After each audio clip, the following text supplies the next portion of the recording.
ପିଲାମାନେ ଦେଖ ଅଭ୍ୟାସ କାର୍ଯ୍ୟ, ଚାଲ ଅଭ୍ୟାସ କାର୍ଯ୍ୟ ଆମେ କରିବା।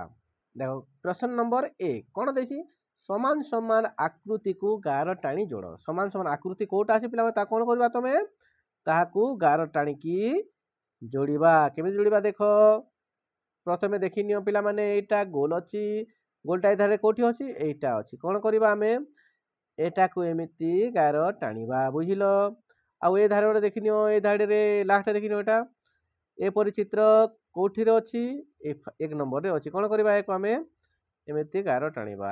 ତ୍ରିଭୁଜ ପରିଚିତ୍ର କୋଉଠି ଅଛି, ଦେଖ ଏଇଠି ଅଛି, ଆମେ ଏଟାକୁ ଏମିତି ଗାର ଟାଣି ଯୋଡ଼ିବା। ଠିକ୍ ଏହିପରି ଅଛି, ଏଟାକୁ ଆମେ କ'ଣ କରିବା, ଏଇ ଚିତ୍ର ଲାଷ୍ଟ ଅଛି, ଲାଷ୍ଟରେ ଯୋଡ଼ିବା। ଏଟାକୁ ଆମେ ଏଇଠି ଯୋଡ଼ିଦେବା। ଦେଖିଲ, ଏମିତି ସମସ୍ତେ ଏମିତି କର। ଆଉ ଦେଖ ପ୍ରଶ୍ନ ନମ୍ବର 2 କ'ଣ ଦେଇଛି ଦେଖ। ପ୍ରଶ୍ନ 2 ଦେଖ, ଉପର ଚିତ୍ରରେ କେଉଁ ଆକୃତିରୁ କେତୋଟି ଅଛି ଗଣି ଲେଖ। ପିଲା ଏ ଚିତ୍ର ଯେଟା ବନାଯାଇଛି ପିଲାମାନେ ହେଲା, ତ କ'ଣ କରିବା, ଆମେ ଗଣିବା। ଏତରେ ଯେଉଁ ଚିତ୍ର ମଧ୍ୟ ଦିଆଯାଇଛି ଦେଖୁଛ ନା, এই ଚିତ୍ର ମାଧ୍ୟମରେ କେଉଁଟା ଏଥିରେ ଏଇ ଛବିରେ ଅଛି ତାହା ଆମେ କ'ଣ କରିବା, ଗଣିକି ଲେଖିବା। ଦେଖ ଚାଲ ଗଣିବା ତାହେଲେ। ଦେଖ ତ୍ରିଭୁଜ ଆକାରର କେତୋଟି ଅଛି ପିଲାମାନେ, 1 2 3 4 5, 5ଟି ଅଛି ନା। ହଁ, ତ୍ରିଭୁଜ ଆକାରର ଏଥିରେ 5ଟି, ଆମେ କ'ଣ କରିବା, ଏଥିରେ ଆମେ 5 ଲେଖିଦେବା। ଏ ଗୋଲ ପରି ଏହି ଯେମିତି ଗୋଲାକାରର କେତୋଟି ଲାଗିଛି ପିଲାମାନେ, ଗୋଲାକାର। ଦେଖ ଏଇଟା ଗୋଟେ 1 2 3 4 5 6 7, ଗୋଲା ଆକାରର କେମିତି କେତୋଟି ଲାଗିଛି, 7ଟି ଲାଗିଛି, ଆମେ 7 ଲେଖିଦେବା। ଏପରି ଭାବର କେମିତି କେତୋଟି ଲାଗିଛି ଦେଖ, ଏଇ 4ଟି ବାହୁ ଥିବାର ଚିତ୍ର କେତୋଟି ଲାଗିଛି ପିଲାମାନେ, ଚାଲ ଦେଖିନେବା। 1 2 3 4 5 6 7 8 9, 9 ଗୋଟି ଲାଗିଛି, ଆମେ ଏଥିରେ 9 ଲେଖିଦେବା, ବୁଝିଲ। 9 ଲେଖିଦେବା। ଆଉ ଦେଖ ଏପରି ଚିତ୍ର କେତୋଟି ଲାଗିଛି ଦେଖିବା, ଚାଲ ପିଲାମାନେ। ଗୋଟିଏ ଲାଗିଛି, ପାଟି ଯୋଉଟା ବନାଯାଇଛି ଏଇଟା ଲାଗିଛି ଗୋଟିଏ, ତ ଆମେ କେତେ ଲେଖିବା, 1 ଲେଖିଦେବା, ବୁଝିଲ। ଏପରି ସମସ୍ତେ ଗଣିକି ଲେଖ।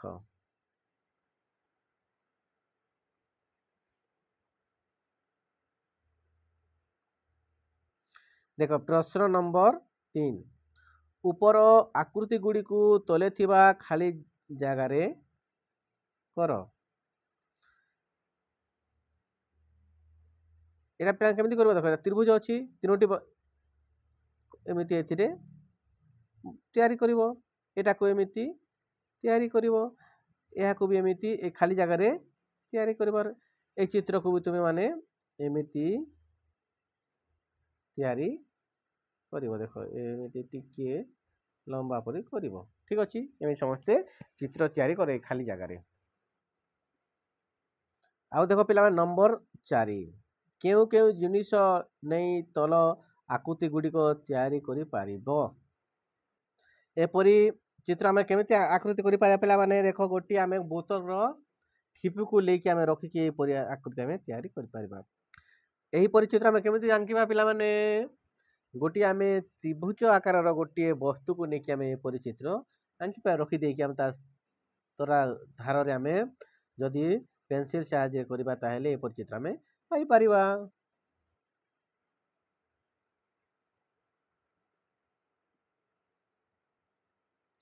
ଆରେ ଏପରି ଚିତ୍ର ବି ଆମେ ଆଙ୍କି ପାରିବା, ଗୋଟିଏ ସ୍କେଲ ସାହାଯ୍ୟରେ ମଧ୍ୟ ଆମେ ଏପରି ଚିତ୍ର ଆଙ୍କି ପାରିବା। ଏପରି ଚିତ୍ର ବି ଆମେ ସ୍କେଲ ସାହାଯ୍ୟରେ ଆଙ୍କି ପାରିବା, କି ଗୋଟିଏ ଦିଆସିଲି ଡବା ସାହାଯ୍ୟରେ ଏମିତି ଆମେ ଆଙ୍କି ପାରିବା, ବୁଝିଲ।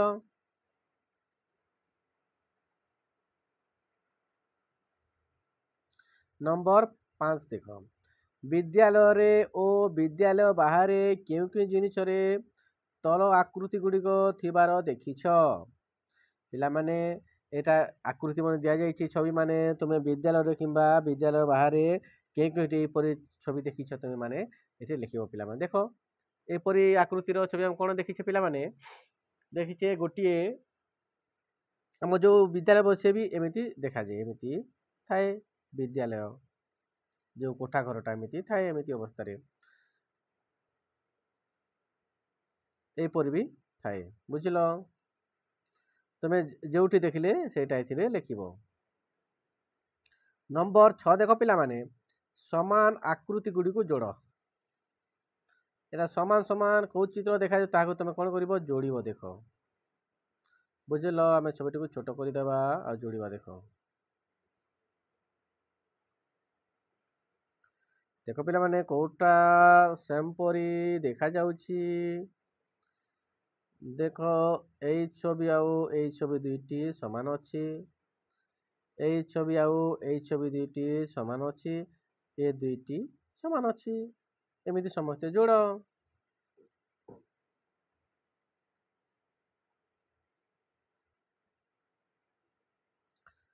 ନମ୍ବର 7 ଦେଖ, ଏଇଟା ଚିତ୍ର ମାନେ ଦିଆଯାଇଛି ପିଲାମାନେ।